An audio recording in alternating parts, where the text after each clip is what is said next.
All right, how's everybody doing today? Hotep, hey, this is Michael Imhotep, founder of the African History Network, host of the African History Network show. I'm a talk show host, researcher, lecturer, writer, and historian. It is Wednesday, October 12th, 2022, and we are live. Hope everybody's doing well. Share this broadcast on your social media platforms. Invite your friends to tune in as well. So I wanted to talk about this topic here because I'm getting ready to teach my online class, Ancient Kemet, the Moors, and the Ma'afa, Understanding the Transatlantic Slave Trade, what they didn't teach you in school. And I wanted to talk about this article that we've talked about before, but this deals with five myths about slavery. So the subject matter that I want to deal with is myths about slavery that we need to stop believing. Myths about slavery we need to stop believing, okay? And we get into a deeper discussion into a lot of this history in this 8-week online course that I teach. But this is a fantastic article, and I actually know the two African-American female historians who wrote this article. And I have some other articles that I want to reference in this short period of time here that we're here because I'm getting ready to teach this online class. It's normally on Wednesday, 7 p.m. Eastern Standard Time. So as soon as I finish this broadcast, we're going to jump on and teach the class at my online school.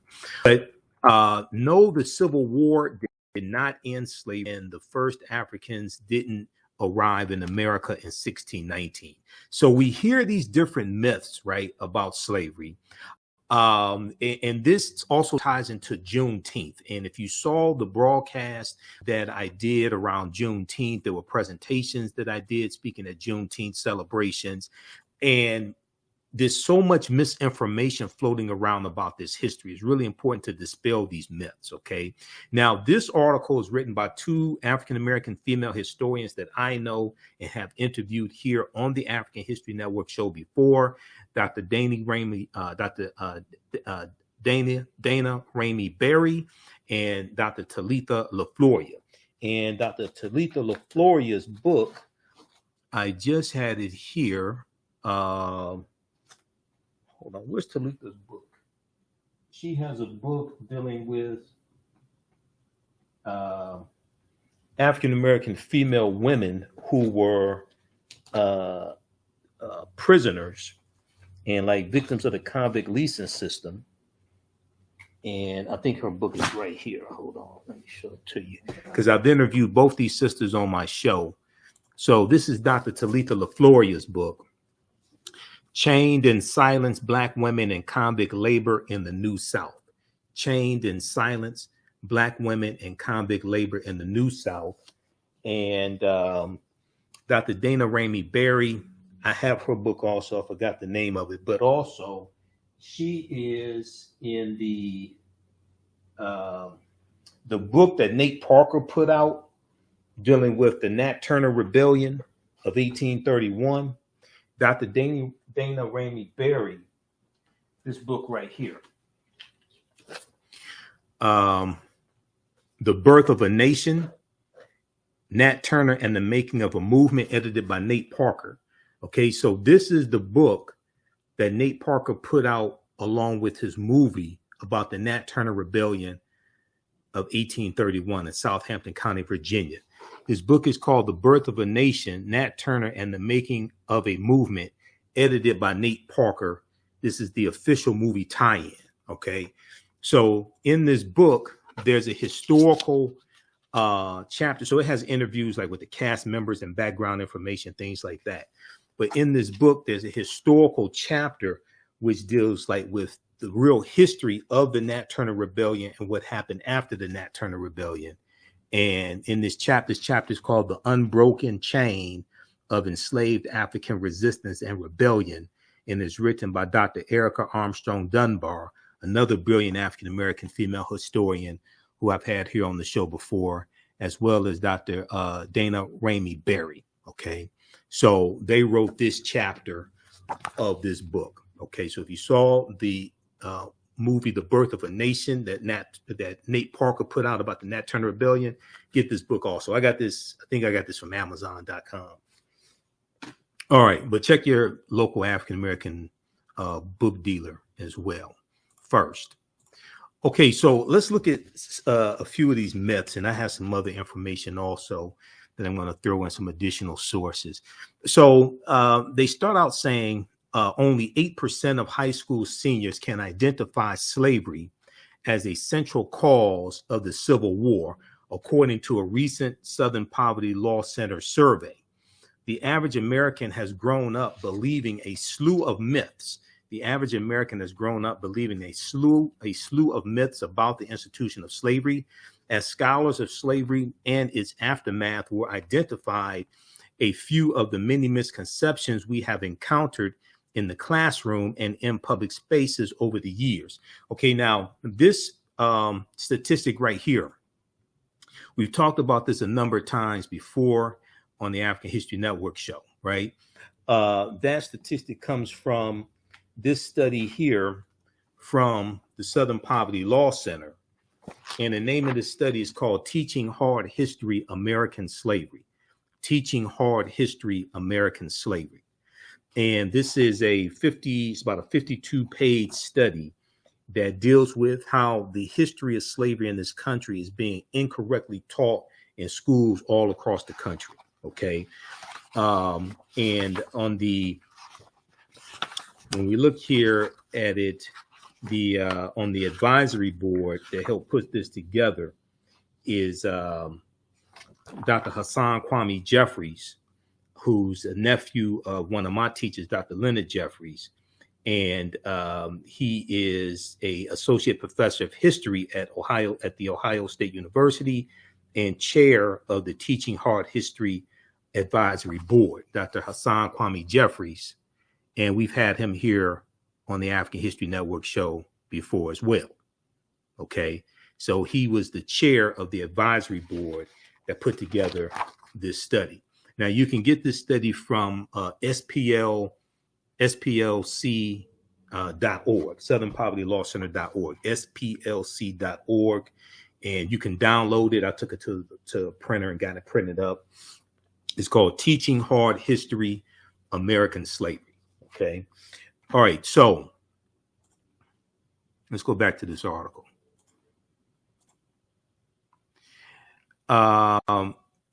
So one of the first misconceptions, and I hear this all the time, and this ties into also the 1619 project that we talked about here on the show before. The first Africans came to America in 1619. Okay. Now, even though those Africans, those 20 and odd Africans on the White Lion pirate ship did come into Virginia in 1619, August 20th, 1619. Okay. And it come into Point Comfort. That did happen. But Africans were here tens of thousands of years before that. And then also Africans were here in 1526 when the Spanish brought them in 1526 in the area that's today South Carolina and Georgia. But if we look at the article here, it says U.S. history textbooks commonly introduce 1619, the year Africans arrived in America. This date has appeared in sources such as the Atlanta Journal-Constitution and the Associated Press, and it has become even more entrenched in the popular imagination thanks to the New York Times Magazine's 1619 project commemorating the anniversary of the 20 and odd Negroes who landed at Point Comfort 400 years ago. And then the class, so the 8-week online class that I teach is called Ancient Kemet, the Moors, and the Ma'afa, Understanding the Transatlantic Slave Trade, what they didn't teach you in school. And we teach that on now on Wednesday, 7 p.m. to 9 p.m. Eastern Standard Time. Okay. And in the class, we go deep into a lot of this misinformation that's been fed to us in news stories, that's been fed to us through in the educational system, etc. And this is one of the reasons why, even though there's misinformation with Juneteenth that's in like mainstream media, Juneteenth becoming a federal holiday is extremely important because that gives an opportunity to correct the misinformation on a national level, to really correct the misinformation about this history, not just about Juneteenth, but Juneteenth is also directly connected to the history of slavery in this country. And it forces America to have a conversation, a national conversation about a history that Republicans are passing laws in their state legislatures, okay, to suppress the teaching of this history with these anti-critical race theory laws. Okay, so while this date is indeed significant to British arrival and settlement, Africans came to America well earlier. Now, she deals with these sisters. They talk about Juan Garrido, who comes into Florida with Juan Ponce de Leon in 1513, and Esteban or Estevanico in 1528 here in New Mexico. Okay, but we go back even before then, tens of thousands of years before that as well. Now, because of their mobility and influence among the Spanish conquistadors, historians offer differing interpretations on whether they were ever enslaved, but at some point, both men were considered free. Another example is Isabel de Olvera, Olvera, who was a free woman of African descent, who in the year 1600 went on an expedition to New Spain, a region comprising present-day New Mexico, Arizona, Florida, and other parts of North and South America. Okay, and other parts of North and South America. And we know that he's in Estevanico. We know he's in Mexico City. He's also in Florida as well. Florida. And we know that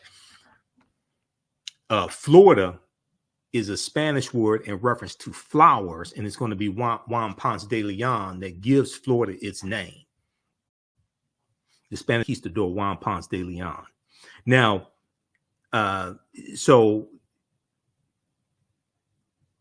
Isabel de Olvera was a free woman of African descent who in 1600 went on an expedition to New Spain. This was a region comprising present-day New Mexico, Arizona, Florida, and other parts of North and South America, called New Spain. Okay, and we know that Arizona, Florida, New Mexico, Colorado, Nevada, all that is going to be Spanish territory. Okay, because and then when you have the Mexican-American War of 1846 to 1848, at the end of that war, because of the Treaty of Guadalupe Hidalgo, the U.S. is going to get the territory that makes up California, Arizona, New Mexico, Colorado, Utah, and Nevada. They get all of that land for Mexico, okay, for about $15 million. Now, these stories, too, are important to U.S. history. They place the starting point of African-American history in freedom as well as enslavement, Okay, now, let's go back even further. So these sisters are correct. These sisters are correct with this, okay? But we got to go back even further, and let's look quickly here at the research from Dr. David Imhotep, author of the book, The First Americans Were Africans, Documented Evidence. Okay, we have running and rebroadcast here on the After Network, the interview that I did with him on October 12th, 2021, and that's Columbus Day. That's known historically as Columbus Day. Okay. Well, let me rephrase that. What's celebrated as Columbus Day is the second Monday in October. Okay. October 12th commemorates Columbus landing in the Bahamas. All right. When Columbus set sail August 3rd, 1492, on the Nina, the Pinta, and the Santa Maria. Okay, and he's financed by Spain. He's backed by King Ferdinand and Queen Isabella, and he's trying to prove that you can sail west to go east, and he's trying to go to Asia. He's trying to go to the Orient. All right, so when we look at where Columbus goes on his 4 voyages, he never comes to the land that we call the United States of America. He never comes to the land we call the United States of America. The closest that he comes here is Cuba, which is 40 miles away, about 90 miles away. Cuba, which is about 90 miles away. Now, it's important to understand, we'll go back to Dr. David Imhotep in just a second, but all this history is connected, okay? Because Columbus is extremely important to understanding this history, because the Spanish were the second ones involved in the transatlantic slave trade. The Portuguese are the first ones involved in 1441. The Spanish are right behind them. Great Britain doesn't get involved until 1562 with Sir John Hawkins, all right? And then we know these British colonies that become the United States of America, they're set up starting in 1607 with Virginia, okay? So you got the transatlantic slave trade going over 100 years before, close to something like 150 years before that, right? Before 1607. So Columbus helps to lay the foundation of slavery, racism, capitalism, and the exploitation of indigenous people. But he never comes to the land we call the United States of America, all right? Columbus was convinced that he would find a new and lucrative sea route to the Orient by sailing west to find silk, tea, spices, gold, etc. This was big business in the 15th century, the 1400s. He intended to chart a western sea route to China, India, and the fabled gold and spice islands of Asia. Instead, he landed in the Bahamas, becoming the first European to explore the Americas since the Vikings set up colonies in Greenland and Newfoundland during the 10th century. Okay, so we pronounce it usually Newfoundland. Okay, especially I think probably like in Canada, because I live right near the Canadian border. I'm in downtown Detroit. I live right near the Canadian border. But it's newfound land. It was new to them. Okay. African people were already in North America. Now, Europeans lost their trading route to Asia because of the fall of Constantinople to the Ottoman Turks, and Europe lost its popular trading route. The Ottoman Turks capture Constantinople and thus divert the trade in Eastern European slaves away from the Mediterranean to Islamic markets. The Italians increasingly look to North Africa as their source for slaves. Okay, so this is around 1453 Common Era, and Columbus never found that sea route, that direct water route going west to east that he was looking for. Okay, he never found it. So it's important to look at where Columbus traveled on his 4 voyages, because those island nations that Columbus conquers and that we hear about oftentimes, and some people go to travel and go to on vacations, like Jamaica, okay, places like this, they have never recovered from what happened to them over 500 years ago, being conquered by Spain, and then others were then conquered. After being conquered by Spain, then they were conquered by either the French or the British or what have you. Okay, so you have Jamaica. Okay, Jamaica gets conquered by the British in that's about 1697, after Spain conquers Jamaica in 1494 under Columbus. Jamaica then becomes a colony of the British in 1697. Okay, we know about Haiti, which is on the island of Hispaniola. In Haiti, what the French call Saint Dominique, that was the western third of the island of Hispaniola. Okay, so the island of Hispaniola is conquered in basically means the Spanish island. Okay, This is what Columbus called it, pretty much Hispaniola. La Isla España, something like that. I've got the exact language for it, but it translates as the Spanish island. Okay, so what happens is the French take over the western third of the island of Hispaniola from the Spanish. Okay, so you're going to have colonizer after colonizer conquer these lands, exploiting them, enslaving the indigenous people, enslaving African people, raping the land, extracting the mineral wealth out of the land, etc., setting up sugarcane plantations, things like this, especially in these tropical areas.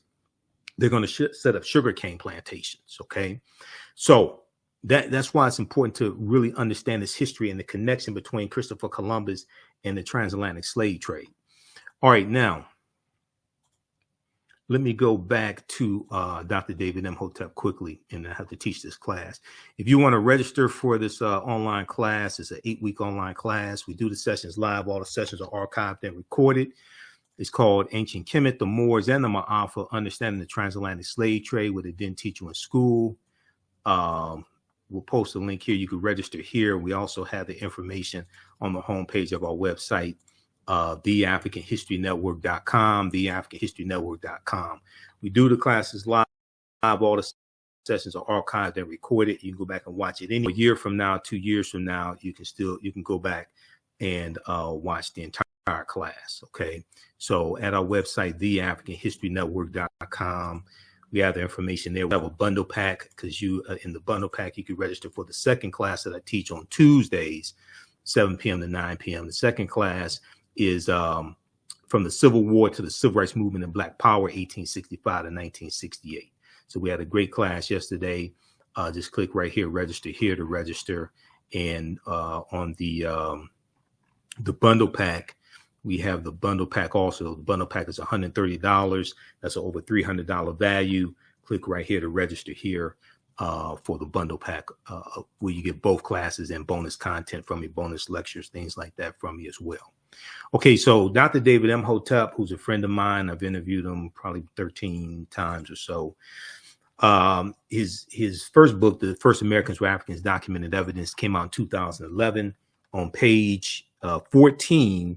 Now, his book is backed up by 713 footnotes, okay, and is backed up by 7 peer-reviewed articles, which is the height of academia. But on page 14 of his book, he deals with a discovery made in Allendale County, South Carolina, in 2004 by Dr. Albert Goodyear, okay, and they found 13 different types of evidence that thoroughly document an African presence in this country going back at least 51,700 years. 13 different types of evidence, not 1 or 2 bones here or there. 13 different types of evidence that thoroughly document an African presence in this country that we call today the United States of America, or many Native Americans call Turtle Island, that dates back at least 51,700 years ago. They found artifacts, architecture, campsites, carvings, Egyptian writings, footprints in lava. They found genetic M174D haploid groups dealing with DNA and genetics. They found linguistics, paintings, skulls, skeletons, structures, and tools. They found 13 different types of evidence thoroughly documenting this evidence.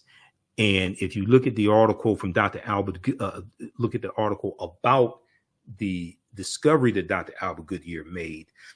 This comes from ScienceDaily.com. Now, ScienceDaily.com is a scientific website. They have a lot of scientific discoveries, archaeological discoveries, things like that. The name of this article from November 18, 2004 is called New Evidence Puts Man in North America 50,000 Years Ago. New Evidence Puts Man in North America 50,000 years ago. And here's a picture of Dr. Albert Goodyear. Dr. Albert Goodyear, he's a white archaeologist from the University of South Carolina, and he is ahead of the mainstream archaeological establishment and he is at odds with the mainstream archaeological establishment, showing that humans, Homo sapiens, were here in this land we call the United States of America tens of thousands of years before mainstream archaeology says they were, which was the Clovis culture discovery that goes back about 13,000, 14,000 years ago that was found in New Mexico. And they say these were Native Americans, and this is the oldest evidence of humans here in this country. No, African people were here tens of thousands of years before that. Now, the summary, this is the summary of the article from ScienceDaily.com. Radiocarbon tests of carbonized plant remains where Africans, where artifacts were unearthed last May. So it'd be May 2004, last May, along the Savannah River in Allendale County by University of South Carolina archaeologist Dr. Albert Goodyear, indicate that the sediments containing these artifacts are at least 50,000 years old, meaning that humans inhabited North America long before the last ice age, meaning that humans inhabited North America long before the last ice age. Well, who were these humans? Okay, they weren't Europeans, they weren't Asians. Who were these humans? Okay, they were the African people have the oldest DNA on the planet. And these humans that they're talking about, these were the Khoisan. Okay, the Khoisan are the short-statured Africans who come from Southern Africa. And an October 2012 genetic study published in Science magazine found that the Khoisan in Southern Africa are the oldest ethnic group of modern humans, with their ancestral line originating about 100,000 years ago. The Khoisan, formerly called by the derogatory term Bushmen, are genetically unique, and no other currently known population had separated so early from our common modern human ancestor, according to the report. Now, here are two Khoisan women. These are the short-statured Africans. The Khoisan live mainly in Southern Africa in territories spanning Botswana, Namibia, Angola, Zambia, Zimbabwe, and South Africa. They are largely divided into two groups, hunters and gatherers, known as the Sans people, S-A-N-S, and keepers of the livestock, known as the Khoi people. The Khoisan language includes the distinctive click sounds, that are not found in the languages of their neighbors. Okay, if you read the article from AtlantaBlackStar.com, 5 ethnic groups that prove the first humans were Black, they talk about the Khoisan in there.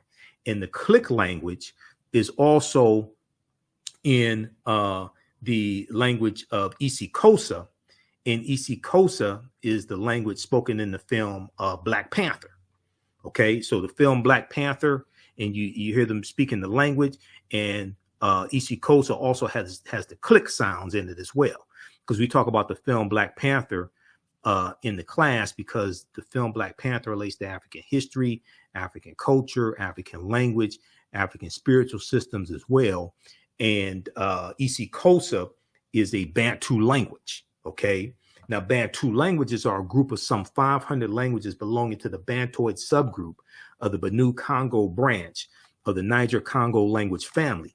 The Bantu languages are spoken in a very large area, including most of Africa, from southern Cameroon eastward to Kenya and southward to the southernmost tip of the continent. 12 Bantu languages are spoken by more than 5 million people, including Rundi, Rwanda, Shona, Xhosa, or what's actually called isiXhosa, okay, isiXhosa, isiXhosa, and Zulu or Amazulu. Swahili, or properly Kiswahili, which is spoken by 5 million people as a mother tongue and some 30 million as a second language, is a Bantu lingua franca, important in both commerce and literature. Okay, so Britannica.com has some good basic information on Bantu languages. What are Bantu languages? All right. Okay, so when we look at this information, we're going to see that all of this is connected. All of this history, all this information, the languages, culture, this is all connected. All right. Okay, so we have the first glaring fact, the first glaring myth is that Africans first came to this land in 1619. No, we did not first come here conquered and shackled in chains. In all actuality, this was our land stolen from us. And the sooner that African Americans really understand this real history, to understand that we were here in this land before anybody else. Now, this does not mean the transatlantic slave trade did not happen. That's not what I'm saying. Because oftentimes people will totally misunderstand that because they're only dealing with the last 100 years of history and not the last 50,000 years of history. I'm not saying the transatlantic slave, yes, the transatlantic slave trade did happen, but African people were here in this land for tens of thousands of years before the transatlantic slave trade happened. So you have to understand that chronology of history. Okay, so another myth that we hear and we know a lot of that myth was partly, not 100%, but when Malcolm X in 1963 talked about the house slave and the field slave, right? This gets repeated a lot, but it's much more complex than that. Enslaved people who worked in the house had easier lives. Is much more complex than this. In a 1963 speech, Malcolm X strongly separated enslaved people who worked in the house from those who worked in the fields, claiming that the former group, okay, the house slaves, enjoyed greater privileges and comforts, and that some even identified with their enslavers. Okay, now texts designed to teach children about slavery also assert that people forced into domestic labor had more comfortable and pleasant lives than those forced into agricultural labor. So those domestic labor, those that worked in the house and cooked the food and washed the clothes and things like this. Okay. You have texts, that books and things like this designed to teach children about slavery also often assert that people forced into domestic labor had more comfortable and pleasant lives than those forced into agricultural labor. Okay. But the distinction is not that simple. The real history is much more complicated. While a few of the very largest plantations had entirely separate labor pools, says historian Greg Downs, in most households, laborers moved between tasks depending on their age or the season, whether it's winter, spring, fall, or summer. And working indoors had its own physical and psychological hardships. Working indoors had its own physical and psychological hardships. Enslaved people were on call 24 hours a day, mostly on their feet, and in close proximity to their enslavers, which led to greater scrutiny of their work, according to historian Deborah Gray White.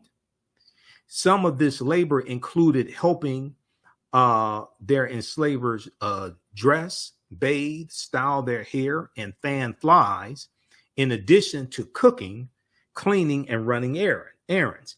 Intimate interactions involving personal touch and knowledge of people's innermost lives.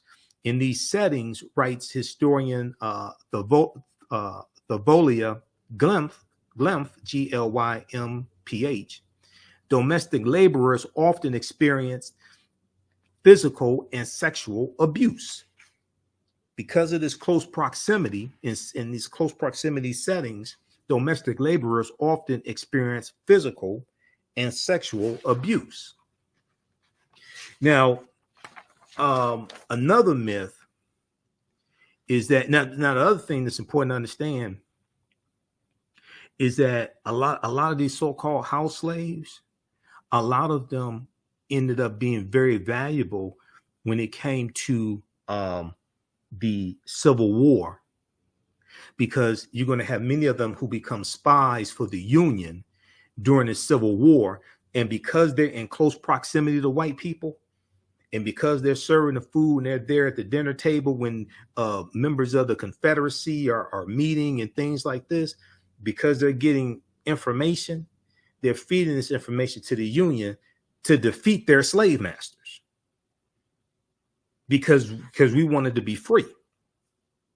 So it wasn't just the approximately 200,000 African-American men who fight in the Civil War and fight on behalf of the Army and the Navy in the Union, on behalf of the Union. But you also had spies who, many of them were house slaves, spies on behalf of the Union, who were slaves, spies on behalf of the Union. Okay. And they're working to defeat their masters as well. Okay, now another myth is that slavery was limited to the South. And I was just on the Tammy Mack show, on Tammy Mack Business of Being Black show. I was a panelist on there. Was it last Monday? That was October 3rd. I was on October 3rd, and we were dealing with, that's on the Fox Soul TV network. And we were dealing with, is it time to get over slavery? Is it time to get over slavery? And I was on with two black conservatives who didn't, most of the time, they didn't know what the hell they were talking about. So I had to school them on history. And America has never confronted for a sustained period of time, really, its history of slavery and legacy of slavery. You had some attempts during the Reconstruction era, but Reconstruction only lasted about 12 years. And then it came to an end because of the Compromise of 1877. And the Reconstruction era, just like the Freedmen's Bank, okay, which was set up by Congress in 1865, it was not properly managed. There was corruption regarding the Freedmen's Bank, and towards the end, Frederick Douglass is going to be put in charge of the Freedmen's Bank. He puts in thousands of dollars of his own money into the bank to try to keep the bank solvent, to try to prop the bank up, but it finally collapses in 1874, and African Americans lose about $2.9 million in deposits. Okay, in 1874 dollars, 2.9 million. I have no idea what that is today. All right, and this was a bank that was created by the federal government so African Americans could deposit their money into the bank that they're earning from working and things like this, deposit into the bank, create savings, etc. Then you had the Freedmen's Bureau, which was created in 1865, the U.S. Bureau of Freedmen, Refugees, and Abandoned Lands. And the Freedmen's Bureau was designed to help the newly freed slaves adjust to new life, help them negotiate labor contracts, set up schools. One of the things that the Freedmen's Bureau did was help reunite the family, help lost loved ones reconnect, husbands and wives and things like this, reconnect, etc. And they also helped destitute white people. They would help with health care and all different types of things. The U.S. Bureau of Freedmen, Refugees, and Abandoned Lands. It was originally designed to only last a year by Congress, and then it was extended, but it only lasted something like 10 years or something like that. The Freedmen's Bureau, okay? If you enslave people for 246 years, how the hell are you going to give them assistance for only about 10 years? That makes no sense. If you have people enslaved for 246 years, you make money off of the 262 skills, trades, and crafts that they have, and then you turn them loose largely with no land, no compensation, majority of them illiterate, things like this, and you give them assistance for 10 years, in the land that you allocated to about 40,000 families, and there was only 400,000 acres of coastal land in South Carolina, Florida, and Georgia. And that was known as Special Field Order number 15, or what's commonly called 40 acres and a mule, that did not apply to all former slaves. It was 400,000 acres of coastal land that was divided into plots of up to, or lots of up to 40 acres. And it goes to about 40,000 African-American families. Well, that land is going to be taken back after a couple of years by President Andrew Johnson, who succeeded Lincoln after Lincoln's assassinated, his vice president, who was actually a Democrat and from Tennessee, and he was sympathetic to the former slave owners and the traders of the Confederacy. So almost all that land is taken back from African Americans and given back to the traders. Okay, how y'all like this broadcast? How's everybody doing? Give us a thumbs up, give us a heart, give us a like. You can post your comments here. Okay, we've got Micah Hahn, Colin, Stephen, Kush Boss, John Hill, Ron Green, just a few of the people watching. You can register for this 8-week online course that I teach, because as soon as we jump off here, as soon as we finish here, we're going to class. So normally it's Wednesday, 7 p.m. to 9 p.m. Eastern Standard Time, Ancient Kemet, the Moors, and the Ma'afa. Understand the transatlantic slave trade, what they didn't teach you in school. Today, we're going to start a little later. But this is an 8-week online course that I teach. We deal with thousands of years of history and what leads up to the transatlantic slave trade taking place. Okay, so this is just a preview of that class. This is just a brief sample of some of the type of information that we deal with in the class. And you can. We also have the information on the homepage of our website, TheAfricanHistoryNetwork.com, TheAfricanHistoryNetwork.com, and also you can click on courses on the menu. Click on courses, and we have the information there as well. Okay, so you scroll down the homepage of our website. We have it here with the classes. Classes on sale $80, regularly $130.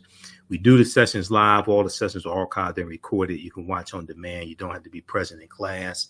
And even after the course is over with, you can go back and watch the entire class. Okay, and we have the bundle pack of both classes here, because the second class that I teach on Tuesdays is from the Civil War to the Civil Rights Movement and Black Power, 1865 to 1968. Okay, let's continue here. I want to go back to this article from the Washington Post. And for those just joining us, we're dealing with myths about slavery we need to stop believing. Myths about slavery we need to stop believing. So this is a big one here. And this kind of came up when I was on the Tammy Mack show, because one of the black conservatives, who was this ultra MAGA guy, big black Trump supporter, just dumb as hell, to be honest with you. He said the Emancipation Proclamation freed 90% of the slaves in the country. No, it didn't. The Emancipation Proclamation, number one, was a military strategy to bring the South back into the Union. Number two, the South has seceded from the Union and set up their own government, okay, known as the Confederacy, the United States, the Confederate States of America. And the U.S. had no authority to dictate to them anything. The U.S. had no authority to free their slaves. So what happens is Maryland, and when you actually read the Emancipation Proclamation, Maryland, Missouri, Kentucky, and Delaware were exempt because they were border states. Maryland did not end slavery until November 1st, 1864, which is almost 2 years after the Emancipation Proclamation. But another myth about slavery is that slavery was limited to the South. No, it was not. At one point, all of the 13 colonies had slavery. Now, when people think about slavery in the United States, they often picture large cotton plantations in the deep South. They often picture large cotton plantations in the deep South. One popular textbook claims that while cotton, quote, enriched planters in the South, as well as bankers and ship owners in the North, the latter the bankers and ship owners in the North, still relied on a free labor system, Now, similarly, the College Board's curriculum for advanced placement U.S. history states that, quote, the North's expanding manufacturing economy relied on free labor in contrast to the Southern economy's dependence on slave labor. Okay, the North's expanding manufacturing economy relied on free labor in contrast to the Southern economy's dependence on slave labor. But these accounts, which simplistically oppose free Northern states with slave Southern states, neglect to mention the long-standing presence of enslaved labor in the North. Because at one point, all 13 colonies have slavery.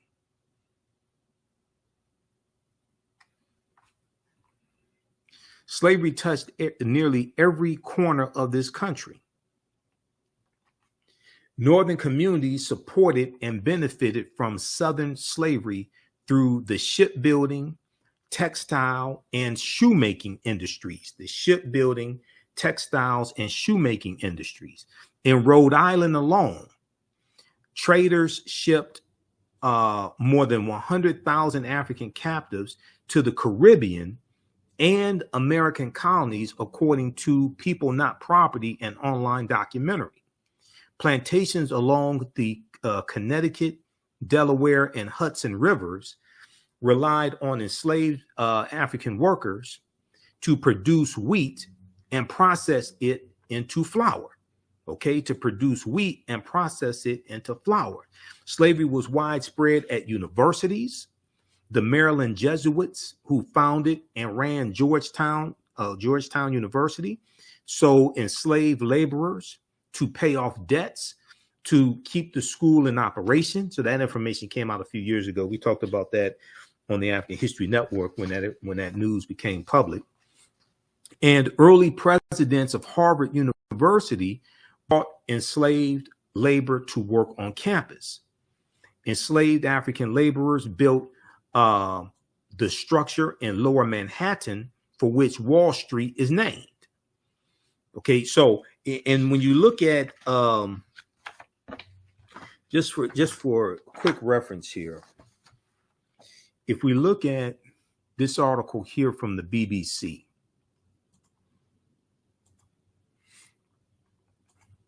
just for quick reference, because we'll just be here a few more minutes. How you all like this type of information? Give us a thumbs up, give us a heart, give us a like. This article comes from BBC.com. Okay, this is from the BBC. The hidden links between slavery and Wall Street. Okay, the hidden links between slavery and Wall Street. This is from August 29th, 2019, right around the time of that 400-year anniversary, okay, of August 20th, 1619, the 400th year anniversary of August 20th, 1619. So the article, I'm going to skip over some of this. Let's go down to by some estimates. By some estimates, New York received 40% of U.S. cotton revenue. New York received 40% of U.S. cotton revenue through money its financial firms, shipping businesses, and insurance companies earned. Okay, but scholars differ on just how direct a line can be drawn between slavery and modern economic practices in the United States. Let me see here. Slavery thrived under colonial. Okay, so people in non-slave areas, Britain and free United States, routinely did business with slave owners and slave commerce, says Gavin Wright, professor emeritus of economic history at Stanford University. But he says the uniqueness of slavery's economic contribution has been exaggerated by some. Slavery thrived under colonial rule. British and Dutch settlers relied on enslaved people to help establish farms and build the new towns and cities that would eventually become the United States. Now, so we know that the Dutch were here also. We often hear about the British because these were British colonies, right? But we don't hear a lot oftentimes about the Dutch presence that was here. And it's going to be the Dutch. So if we look at, for instance, we look at this article here from AtlantaBlackStar.com. This one here. Now, this is called 7 Eye-Opening Facts on How Wall Street Was Built and Created Slavery. 7 eye-opening facts on how Wall Street was built and created slavery. This is from December 30th, 2014. And this is some of the type of information we deal with in the class, but we just deal with a lot more history than this. Okay. That's why it's 8 weeks and we deal with thousands of years of history.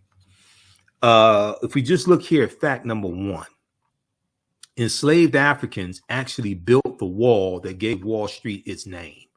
Enslaved Africans actually built the wall that gave Wall Street its name. And let me see if I can zoom in on this. Okay, let's increase the size of this. Okay, now New York City was a Dutch settlement known as New Amsterdam. New Amsterdam in the Dutch colonial province called New Netherland during much of the 17th century or the 1600s. Now, through the Dutch West India Company, because the Europeans are organizing themselves into slave trading companies that are financed by banks, financed by wealthy people, financed by royalty, etc. So you have the Dutch East India Company, the Dutch West India Company, the Brandenburg Company, etc. But through the Dutch West India Company, the Dutch utilized the labor of enslaved Africans who were first brought to the colony around 1627. The enslaved Africans built the wall that gives Wall Street its name. The enslaved Africans built the wall that gave Wall Street its name, forming the northern boundary of the colony that warded off resisting natives who wanted their land back. Okay. Now, so from its creation, the wall was a hedge ensuring the survival of whites and white supremacy. This is where Wall Street gets its name from. And then we know that you had slave auctions there on Wall Street also. Okay. Wall Street initially was the site of slave auctions. Slavery became the backbone of New York's economic prosperity in the 1700s. To normalize this massive trade in human beings in 1711, New York officials established a slave market on Wall Street. Slave auctions were held at Wall Street. Selling enslaved Africans as property to traders wanting to buy them. Wall Street was also the marketplace where owners could hire out their enslaved Africans by the day or week. Okay, so check out this piece here from AtlantaBlackStar.com. 7 eye-opening facts on how Wall Street was built and created via slavery. That's by Nick Wells for AtlantaBlackStar.com. Okay, now if we go back quickly, and then we'll get out of here in just a minute because I have to teach this class.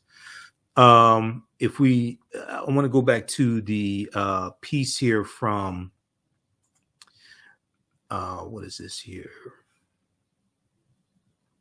Let's go back to the article here from the BBC. Just a second here. From the BBC. So slavery thrived under colonial rule. British and Dutch settlers relied on enslaved people to help establish farms and build the new towns and cities that would eventually become the United States. Enslaved people were brought to work on cotton, sugar, and tobacco plantations. So the five major crops that you're going to see, because tobacco was king before cotton became king. Okay, tobacco. I know we hear a lot about cotton, but cotton is going to become king, even though they were producing cotton. But it's going to really become king after right around 1793, and after it was 1794 when Eli Whitney creates the cotton gin, because what this is going to do is going to drastically reduce the labor costs of cotton and drastically increase the production of cotton, because the cotton gin was a device that picks the seeds out of cotton. Okay, and it was much more efficient than a human being picking the seeds out of cotton. Then in 1803, then in 1803, you have the Louisiana Purchase, okay, of 1803, which doubles the territory of the United States, and the U.S. gets 828,000 square miles of land for less than 5 cents an acre. Okay, and so they get this land from France, the Louisiana Purchase of 1803, and the U.S. is going to carve out about 15 states out of this territory that they get from France.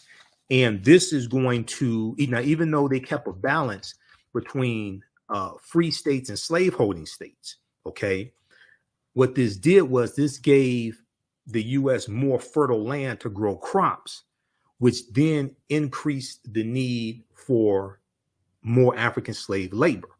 And France has to sell this land because Napoleon and France are almost going bankrupt fighting against the Haitians during the Haitian Revolution.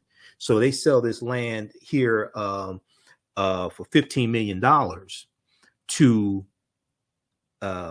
raise money. Okay, so the Louisiana Purchase of 1803 brought into the United States about 820,000 square miles of land of territory from France, thereby doubling the size of the young republic, the United States.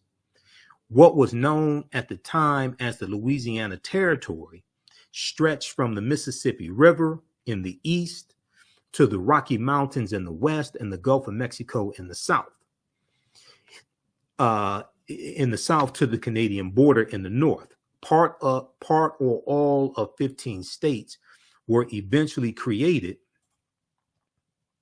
Part or all of 15 states were eventually created.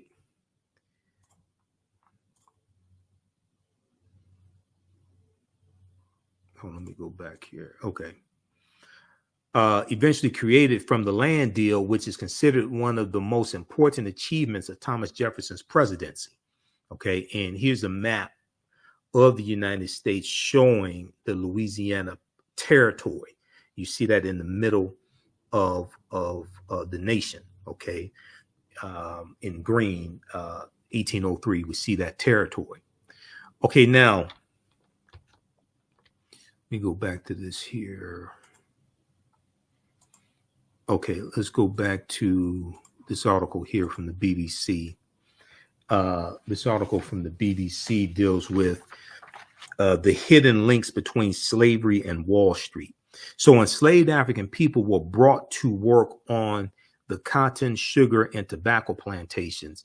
The crops they grew were sent to Europe or to northern colonies. The crops they grew were sent to Europe or to northern colonies to be turned into finished products. Okay, so even after most of the northern states abolished slavery, they still benefit from slavery because you have a lot of the textile mills that are up north. So all of America is going to benefit from slavery and what Africans produce in the 262 skills, trades, and crafts that African people had in this country from 1619 to 1865. Now, those finished goods were used to fund trips to Africa to obtain more Africans and make them slaves who were then trafficked back to America. The triangular trade route was profitable for investors. Now, to raise the money to start, many future plantation owners turned to capital markets in London, selling debt that was used to purchase boats, goods, and eventually African people. Okay, selling debt. They turned to capital markets in London, selling debt that was used to purchase boats, goods, ships, goods, and eventually African people. Okay, now, just for the sake of this, is just a couple parts that I want to look at here. Now, by the mid-19th century, exports of raw cotton accounted for more than half of U.S. overseas shipments. By the mid-1800s, exports of raw cotton accounted for more than half of U.S. overseas shipments. What wasn't sold abroad was sent to textile mills in northern states, including Massachusetts and Rhode Island, to be turned into fabric. So even though Massachusetts and Rhode Island had already abolished slavery, they're still in Massachusetts abolished slavery right around 1780. They're still benefiting from slavery. They're still benefiting from the cotton that enslaved Africans produced who were in the southern states. Now, the money southern plantation owners earned cannot be kept under mattresses or behind loose floorboards. American banks accepted their deposits and counted enslaved people as assets when assessing a person's wealth. Okay, also, they were a lot of plantation owners, they would use their African slaves as collateral. Okay, they used their African slaves as collateral to get loans from banks also.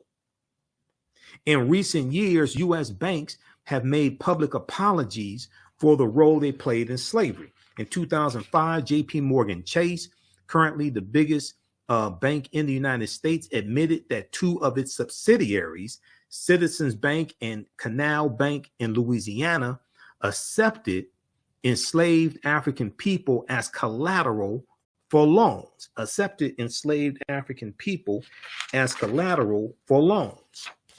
If plantation owners defaulted on loan payments, the banks took over ownership of these African slaves. Now, J.P. Morgan Chase was not alone. The predecessors that made up Citibank, Bank of America, and Wells Fargo are among a list of well-known U.S. financial firms that benefited from the African slave trade. Now, I just want to jump down here to this other, because I'm looking at my notes that I have on this article. So Professor Becker points out that while cities like Boston, Massachusetts never played a large role in the slave trade, they benefited from the connections to slave-driven economies. They benefited from the connections to slave-driven economies. New England merchants made money selling timber and not timberland boots, timber, okay, from trees, timber. New England merchants made money selling timber and ice to the South and to the Caribbean. In turn, Northern merchants bought raw cotton and sugar. Because one of the things that, one of the myths is that, most of the slaves, they were just in the South. So, at one point, you had slavery in all 13 colonies, but they're gonna abolish slavery in the North, and it's just gonna be in the South. And slavery didn't have anything to do with the North. That's not true. No, the North benefited from slavery. Okay. And then when we talked about the Emancipation Proclamation, because one of the black conservatives that was on the Tammy Mack show, he said, oh, when the Emancipation Proclamation was issued, 90% of the slaves were freed. No, they weren't. Let's look at history.com. Emancipation Proclamation. Now, you should read the actual Emancipation Proclamation. This is what I said on the Tammy Mack show on the Fox Soul TV network when I was on October 3rd. Because I read the actual Emancipation Proclamation. You can go to archives.gov and read it, U.S. National Archives, or you can go to loc.gov. Because when you read it, it has all these exceptions in there. Like I said, Maryland, Missouri, Kentucky, and Delaware, these were border states that stayed loyal to the Union. They were allowed to keep their slaves, okay? So on September 22nd, now the other thing that people don't understand is that the preliminary Emancipation Proclamation was issued September 22nd, 1862. They just talk about the one January 1st, 1863. The preliminary Emancipation Proclamation issued September 22nd, 1862 was an ultimatum to the southern states that seceded from the Union that if you don't come back to the Union by January 1st, 1863, your slaves are going to be freed. Because the goal of the war was to bring the South back into the Union, not to free the slaves. The goal of the war was to bring the South back into the Union because the South was the economic engine of America. But after the Emancipation Proclamation, and as time goes on, the goal changes and it becomes evident that the slaves are going to be freed.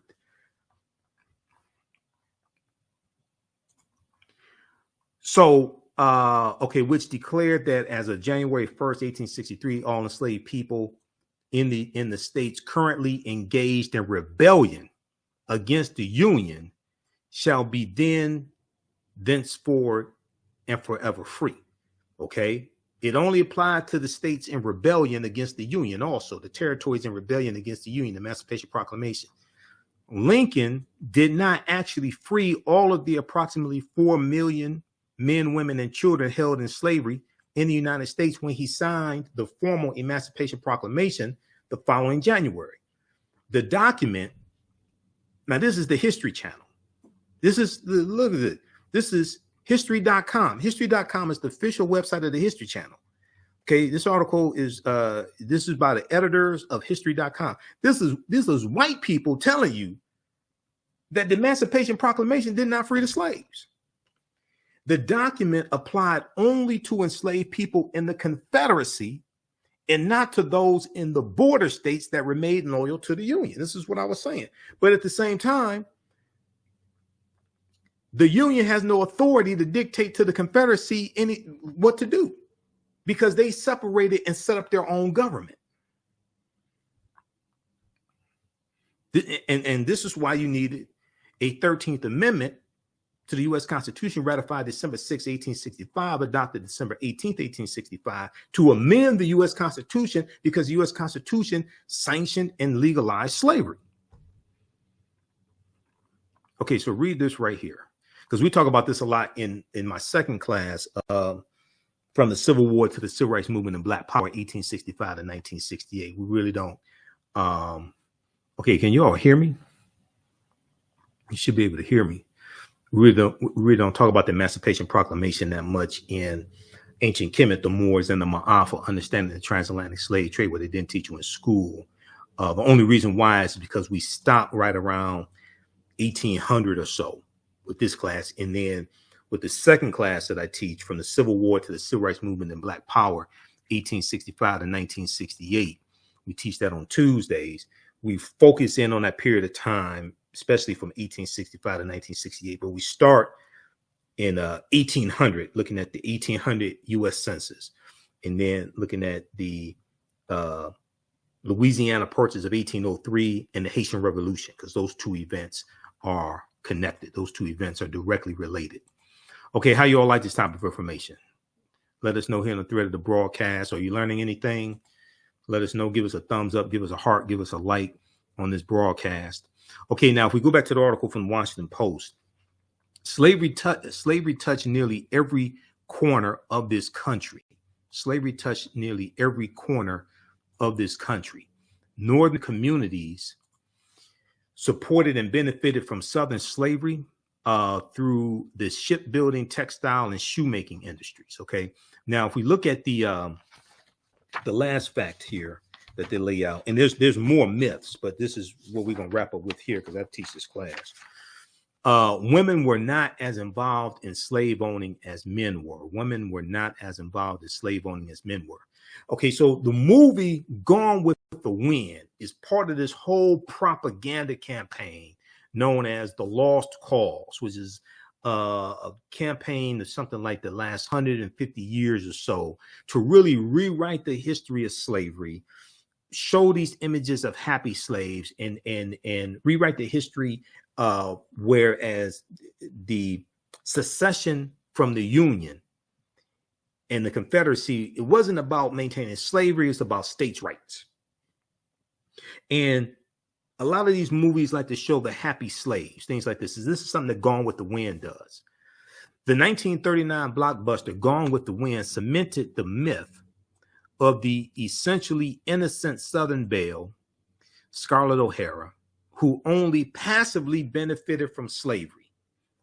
Throughout the 1970s and 80s, historians who studied female slave holders tended to portray them as ambivalent about a role inherited from their fathers or husbands, making the best of a situation over which they had no control.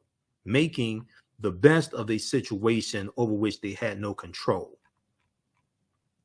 In fact, white women actively participated in the institution of slavery.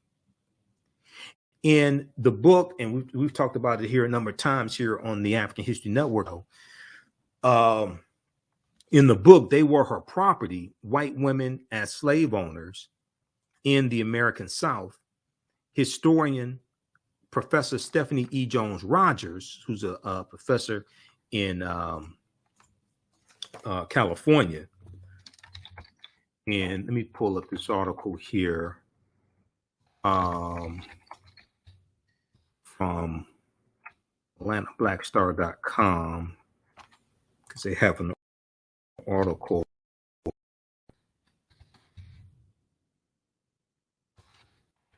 An article about her. I think that's when I first found out about her.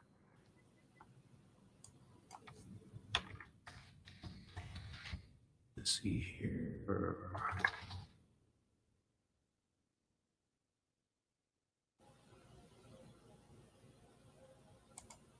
Okay, so this article from Atlanta, research by female professor reveals startling truth: the white and a slave owner.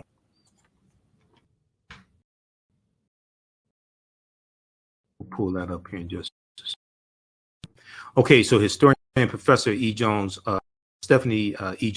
Jones, shows that white had a deep economic investment. White women had a deep economic investment in slavery and exercised extraordinary control over the enslaved people in their households. Many learned this practice from birth, receiving enslaved people as gifts, receiving enslaved Africans as when they were children or even infants. Women bought and sold people at auction and successfully sued their male family members for control. White women supervised plantations and brutally punished their human property, quote unquote property. One mistress crushed the jaw of 8-year-old Henrietta King under the weight of her rocking chair because Henrietta had taken a piece of candy. The woman saved Harriet Jacobs spit in the kettles and pans to keep her from eating leftover scraps. Okay, so check this article here. 5 Myths About Slavery, written by 2 brilliant African-American female historians interviewed before on the African History Network show, Dr. Dana Ramey Berry and Dr. Talitha LaFleur. I just talked to Talitha about a week or so ago because I was asking her if she had seen The Woman King yet, because I wanted to bring on the show. We did the fantastic interview with Professor James Small about The Woman King, but I wanted to know if she had seen if she had seen it. Okay. And then this article here, hold on, I got to refresh. Let me see. Can you all hear me okay? Let me refresh the screen just 1 second here. How am I coming through? Can you all hear me testing here? Okay, let me refresh the screen right quick because it's okay, it looks like it's cleared up. Just a second, let me refresh the screen. Stand by.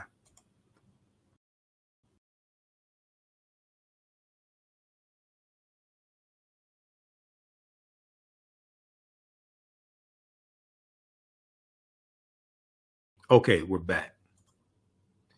All right. So I'm going to post a link again here. You can register for this 8-week online class that I teach on normally on Wednesdays, 7 p.m. to 9 p.m. Eastern Standard Time.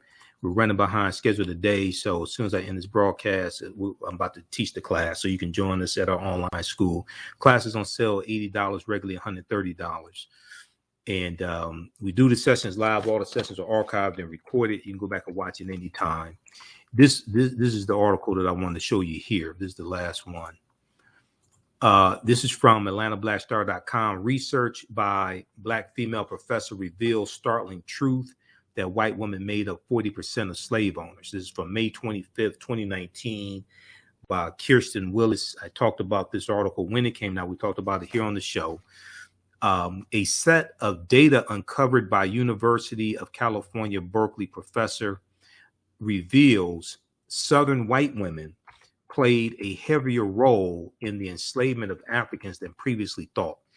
Professor Stephanie E. Jones-Rogers, an associate professor of history at the university, combed through data from 1850 and 1860 census and revealed that white women made up around 40% of slave owners.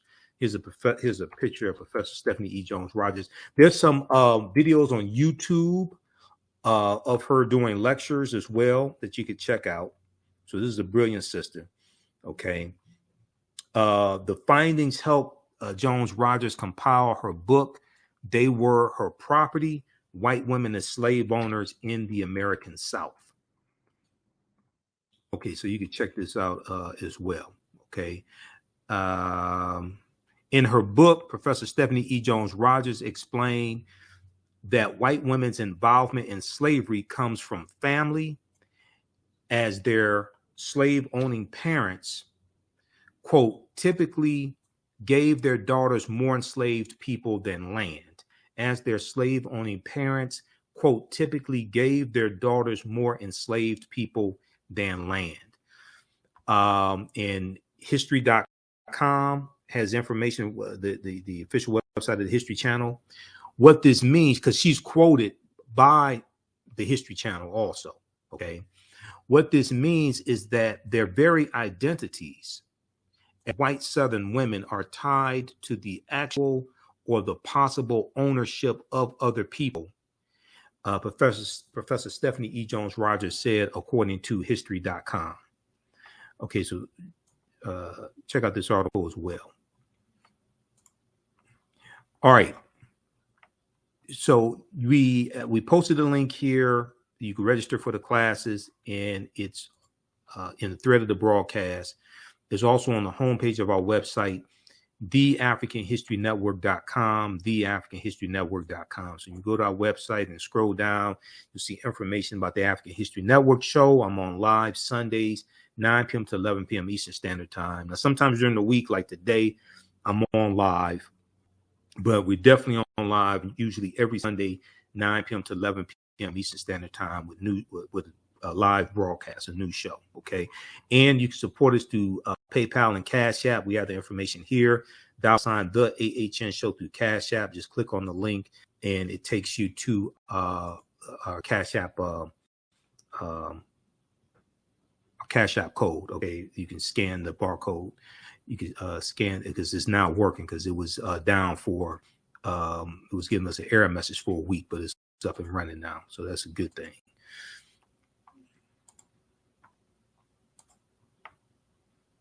All right, so we have the information here. You scroll down. We have the interview I did with Professor James Small dealing with the Woman King and the real history of the West African kingdom of Dahomey. That's on YouTube because the original interview that's been viewed over 50,000 times on YouTube. And then you come down. So we have the information here for the bundle pack of classes. You get both classes on sale for $130. That's an over $300 value because there's bonus content that you get from me and bonus lectures in digital format. If you've taken any of my online classes in the past, you can email us at TheAHNShow@TheAfricanHistoryNetwork.com or email us through the website. Just click on Contact the African History Network on the menu and email us, and you'll get a 50% discount on the bundle pack if you've taken any of my online classes in the past. I've been teaching ancient Kemet, the Moors, and the Ma'afa, understanding transatlantic slave trade since 2017. So I created both of these curriculums, pulled together all the content. So click right here for register here for the bundle, or if you just want to register for one class, click here, register here, and take you to the next page, and then click on enroll. You can do debit card, credit card, PayPal, Cash App, what have you. Okay, so we'll get you taken care of. All right, we'll post the link here as well. So how do you all like this type of information? Did you all learn anything? Let me know here on the thread of the broadcast. And I got to get out of here because we have to teach this class now. So the classes are Tuesdays and Wednesdays, normally 7 p.m. to 9 p.m. Eastern Standard Time.